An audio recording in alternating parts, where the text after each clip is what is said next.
आज मी दसऱ्यानिमित्त एक रावणानं लंकापती रावणानं दिलेला सल्ला आहे, तर त्यांच्यावर लिहिलेली एक कविता, सुधरून जाय तू माणसा. कवितेचं शीर्षक आहे, काय रे प्रगत माणसा तू किती स्वार्थी बनतोस, काय रे प्रगत माणसा तू किती स्वार्थी बनतोस. एकदाच मी सीतेचं अपहरण केलं तरी दरवर्षी मला जाणतोस. सांग मला सीतेला नेऊन असा किती मोठा गुन्हा केला, सांग मला सीतेला नेऊन असा किती मोठा गुन्हा केला. तिला माझ्या देशात नेऊन तिला स्पर्शही नाही केला, तिला माझ्या देशात नेऊन तिला स्पर्शही नाही केला. तू तर दररोज माणसा तुझी मर्यादा ओलांडतोस, तू तर दररोज माणसा तुझी मर्यादा ओलांडतोस. थोडीशी का संधी मिळाली तर तिथेच गलणतोस, थोडीशी का संधी मिळाली तर तिथेच गलणतोस. तू धर्माच्या नावाखाली रोज नवे पाप जन्माला घालतोस, तू धर्माच्या नावाखाली रोज नवे पाप जन्माला घालतोस.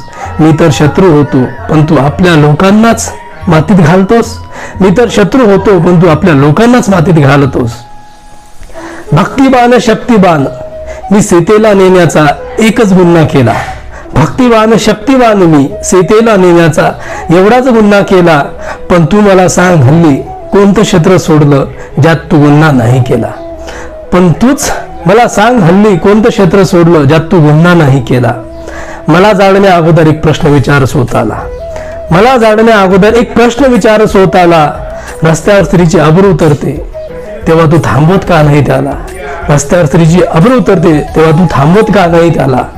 महादेवाचा मी निस्सीम भक्त होतो, महादेवाचा मी निस्सीम भक्त होतो. एकादशी धरणारा मी रावण होतो.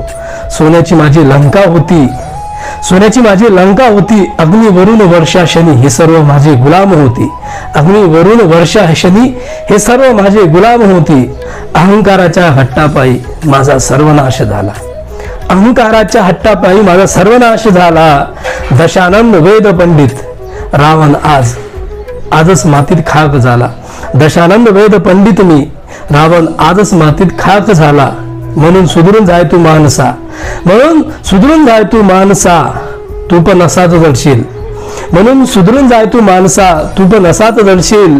जर भ्रष्टाचाराच्या कमाईवर घमंड करून जगशील, जर भ्रष्टाचाराच्या कमाईवर घमंड करून जगशील, जर भ्रष्टाचाराच्या कमाईवर घमंड करून जगशील. धन्यवाद.